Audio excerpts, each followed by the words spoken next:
మన పెట్టుబడి మన పిల్లల భవిష్యత్తు కోసమే కదా. మీ పెట్టుబడికి నమ్మకమైన వేదిక శ్రీ వాసవి ప్రాజెక్ట్స్.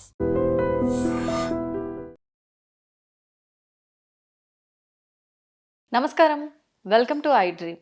ధర్మ మార్గం విత్ విజిత కార్యక్రమానికి స్వాగతం.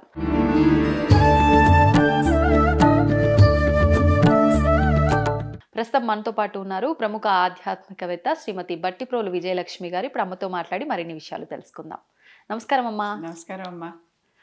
అమ్మ, మనకి ఈ మాఘమాసంలో రథసప్తమి రాబోతుంది. విశేషంగా రథసప్తమి అంటే సూర్య భగవానుడి ఆరాధన. మరి మనందరం కూడా ఆరోగ్యంగా ఉండాలి అంటే ఖచ్చితంగా ఉదయాన్నే కాసేపు ఎండలో కూర్చోవాలి అని చెప్పి చెప్తూ ఉంటారు. ఎండలో కూర్చోవాలి అంటే సూర్యకిరణాలు మన పైన పడితే మనం ఆరోగ్యంగా ఉంటాము అనేది ఇక్కడ క్లియర్గా అర్థమవుతుంది. మరి ఓన్లీ మనం ఎండలో కూర్చున్నందుకే ఆరోగ్యం వస్తే ఆయన్ని ఆరాధిస్తే ఇంకెంత బాగుంటుంది. మరి ఆయన ఆరాధించడానికైనా, ఆయనకు మనం కృతజ్ఞత చెప్పడానికైనా ఇది చాలా మంచి రోజు అని నా అభిప్రాయం.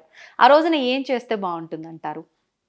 రథసప్తమి సూర్య భగవానుడి జయంతి, సూర్య జయంతి. ఆ రోజు అంటే సూర్యుడు ఆ రోజే పుట్టాడు అనేది, అంటే అన్నీ ఎప్పుడో ఒకసారి పుట్టాలి కదా. ఆ మొట్టమొదటిది ఇదే అని. మొట్టమొదటిది కనుకనే ఆది అనే పేరు కూడా, ఆదిత్యుడు, ఆదివారము, ఆది అనేటటువంటి పేర్లన్నీ దానికి వచ్చాయి. ఈ రథసప్తమి నాడు ఆయన వచ్చాడు అని అంటే అక్కడ అర్థం ఏంటి? మొత్తం ఈ చరాచర జగత్తుకంతా కూడా వెలుగునివ్వటమే కాకుండా ఆరోగ్యాన్ని ఇవ్వటం, పోషణనివ్వటం కూడా ఆయన చేస్తాడు. ఎందుకంటే సూర్యుడు లేకపోతే ఒక్క పంట పండదు. అది అందరికీ తెలిసిన విషయమే. కనిపించదు, సూర్యుడి వల్లే పండుతోంది అనేది మనకి కనిపించకపోయినా సూర్యుడు లేకపోతే ఎటువంటివి ఏమీ మనకి తిండి కూడా ఉండదు. కనుక మనకందరికీ పోషణనిచ్చేవాడు సూర్యుడు. అందుకని ఆయన్ని పూష అని కూడా అంటారు. పూష సూర్యుడు ద్వాదశ ఆదిత్యులు కదా, 12 మంది ఆదిత్యులు. ఈ 12 మంది ఆదిత్యులకి 12 రకాల పేర్లు. రవి, మిత్రుడు ఎందుకంటే మొత్తం సకల చరాచర జగత్తుగా ఆయన మిత్రుడు, స్నేహితుడు. ఆయన లేకపోతే అసలు మనం బతకలేం. అవును. కనుక మిత్రుడు, భాను, ఇలాంటి రకరకాల పేర్లు ఆయనకు ఉన్నాయి. ఈ ఇన్ని పేర్లలో పూష కూడా అంటే పోషణనిచ్చేటటువంటి దేవత అని అర్థం అనమాట. ఆయనే మనకి పోషణనిచ్చేవాడు. ఆయన ద్వారా వచ్చినటువంటి ఈ వనస్పతి వల్లే మనం తిరిగి అంటే ఇటు జంతువులు కానీ ఇటు మొక్కలు కానీ దేనికైనా కూడా పోషణనిచ్చేది ఆయనే. అవును. అందుకే మొత్తం చెర అచర జగత్తు అన్న. చెర అంటే కదిలేటివి, అచర అంటే కదలనివి. కదలని మొక్కలకి, కదిలే మనుషులకి, జంతువులకి కూడా పోషణనిచ్చేది ఆయనే. అంటే ప్రతి మనుగడకి లేకపోతే అసలు బండి ముందరికి ఏది నడవదు. వారానికి 7 రోజులు. ఈ 7 రోజులకి సంకేతికంగా సూర్యుడి రథానికి 7 గుర్రాలు ఉంటాయి. ఆ 7 గుర్రాలు 7 రోజులు అనమాట. ఈ 7 రోజుల ద్వారా 7 గుర్రాలని సూర్యుడు బండి నడిపిస్తూ ఉంటాడు. రథం పక్క ముందర రథం నడిపేవాడు అనూరుడు, అంటే ఊరువులు లేనటువంటి వాడు, గరుత్మంతుడి అన్న. గరుత్మంతుడికి అన్నయ్య. ఆయన ముందర కూర్చుని ఇంకా ఊరు లేకుండానే పుట్టాల్సి వచ్చింది. పుట్టాడు. అప్పుడు ఏం చేయాలి నేను అంటే, సూర్యుడు నా రథానికి నువ్వు సారథిగా ఉండు, కూర్చుంటే చాలు కదా. అవును. కూర్చుంటానికి పాదాలు అవసరం లేదు కదా అని చెప్పి కూర్చోబెట్టాడు.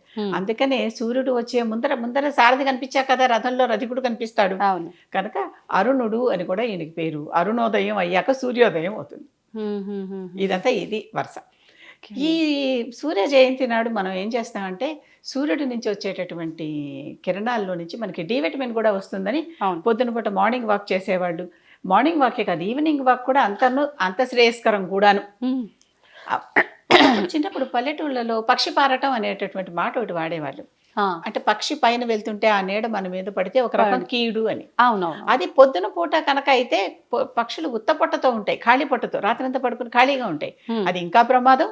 కనుక ఈవినింగే ఎక్కువ శ్రేయస్కరం పిల్లలకి, వాళ్ళకి బయట తిప్పటానికి అని. ఈవినింగ్ కొంచెం కడుపు నిండి మళ్ళీ చెట్ల మీదకి చేరుకుని కూర్చుంటాయి అవి. కనుక ఈవినింగ్ ఎండ, మొత్తం మీద మార్నింగ్ ఎండ, ఈవినింగ్ ఎండలో డి విటమిన్ ఉంటుంది. మధ్యాహ్నపు ఎండలో ఉండదు. కనుక మధ్యాహ్నపు ఎండలో ఊరికే మనం కాంతి కోసమో వెలుగు కోసమో వాడుకోవటమే తప్పితే వాటిని ఈ విటమిన్ కోసం కాదు. అంటే ప్రాక్టికల్గా కూడా చూస్తే సూర్యాస్తమయంలోను సూర్యోదయంలోను మంచి విటమిన్స్ మనకి పోషకాలు అందుతాయి సూర్యుడి నుంచి డైరెక్ట్గానే. అవి అందకపోతే కూడా మనిషి ఒక రకంగా బలహీనుడు అవుతాడు, ఎముకల బలహీనత వస్తుంది. అంతేకాదు సూర్యుడు నుంచి మెలనిన్ అనేటటువంటి ఒక పదార్థం ద్వారా వచ్చి మన శరీరానికి ఈ రంగుని ఇస్తుంది. కొంతమంది తెల్లగా, కొంతమంది నల్లగా, కొంతమంది ఇంకా నల్లగా, కొంతమంది ఇంకా తెల్లగా ఉండేటటువంటి వాళ్ళు ఈ ప్రపంచంలో ఉన్నారు కదా. ఉన్నారు. కనుక ఈ రకమైనటువంటి మెలనిన్ వీళ్ళ చర్మం సూర్యకాంతి నుంచి తయారు చేసుకుంటుంది. అందుకే ఆ మెలనోసైట్స్ వాళ్ళ చర్మంలో ఉంటాయి. వాటి ద్వారా మనకి ఈ చర్మపు ఛాయ ఏర్పడుతూ ఉంటుంది. కనుక ఇది ముఖ్యంగా ప్రధానంగా సూర్యుడి గురించి చెప్పుకోవాల్సింది. రథసప్తమి నాడు ఆయన పుట్టినరోజు అనుకున్నాం కదా. ఆ రోజు ఏం జరుగుతుంది, ఆయన రథం మీద అక్కడి నుంచి అప్పటిదాకా వెళుతున్న మార్గం కాకుండా మార్గం మార్చడానికి రథపు గుర్రాలు తిరుగుతాయి ఇటు. కనుక ఇది ఒక రకం ఉత్తరాయణం.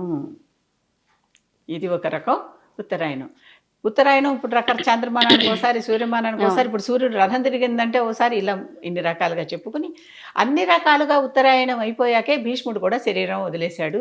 రథసప్తం అయిపోతూనే భీష్మాష్టమికి అంత వెంటనే అలా ఆ విధంగా జరిగింది అది. ఇప్పుడు ఈ రథసప్తమి నాడు సూర్యారాధన చేసేటప్పుడు ఏం చేయాలంటే, సూర్యుడికి కత్తి పెట్టి కోసేటటువంటి కూరలు ఏవి నైవేద్యం పెట్టద్దు ఆ రోజు అని చెప్పి, చేత్తో గిల్లి చేసేవి, తుంచి చేసేవి, ఇలాంటి వాటితోనే చిక్కుడుకాయలు, ఆకుకూరలు, ఇలాంటి వాటితోనే ఆ రోజు సూర్యుడికి ఏ నివేదన చేసినా, ఏ వంట వండినా సూర్యుడి సమక్షంలో వండటం అనేది ఈ రథసప్తమికి ప్రత్యేకత. ఓపెన్గా తమిళనాడులో మకర సంక్రమణానికి కూడా పొంగల్ రోజున కూడా సూర్య సమక్షంలోనే వండేటటువంటి వంటలు చేస్తూ ఉంటారు. కేరళలో కూడా పొంగళ్ళని ఒక ప్రత్యేకమైన పండుగ ఒకటి చేస్తారు. అప్పుడు కూడా నడిపసారుల్లో పెట్టి సూర్య సమక్షంలో, అది ఈ టైంలోనేనమ్మా, అది కొన్నాళ్ళ తర్వాత, కొద్ది రోజుల తర్వాత అది కూడా చేస్తారు రాబోయే రోజుల్లో. ఈ రకమైనటువంటి ఇవన్నీ చేసేది మామూలుగా వంట చేసేటప్పుడు అందరూ కూడా వంట ఇళ్లలో అందరూ కూడా వచ్చి చూడొద్దు, అందరూ దృష్టి పడద్దు అన్నట్లుగా చేస్తారు. ఎందుకంటే దేవుడికి నివేదన చేసేదాకా వాళ్ళు కూడా వాసన పీల్చొద్దని ఈ అయ్యప్ప పూజలు చేసేవాళ్ళు వాళ్ళు మూతికి ఇలా గుడ్డలు కట్టేసుకుని కూడా చేస్తూ ఉంటారు. ఎందుకంటే వాసన కానీ ఏది కానీ ఫస్ట్ దేవుడికే, తర్వాత మనకి అన్నట్లుగా. కనుక ఇక్కడ ఇది కూడా ఈ విధంగానే. కానీ ఈ పంటకి మాత్రం ఈ ధనుర్మాసం అంతా పెట్టుకున్న గుబ్బిళ్ళ పిడకలు ఉంటాయి, ఎండబెట్టిన పిడకలు, అవి తీసుకొచ్చి కేవలం అంత మొత్తం ఆర్గానిక్ వంటలు దొరుకుతున్నాయి అనమాట.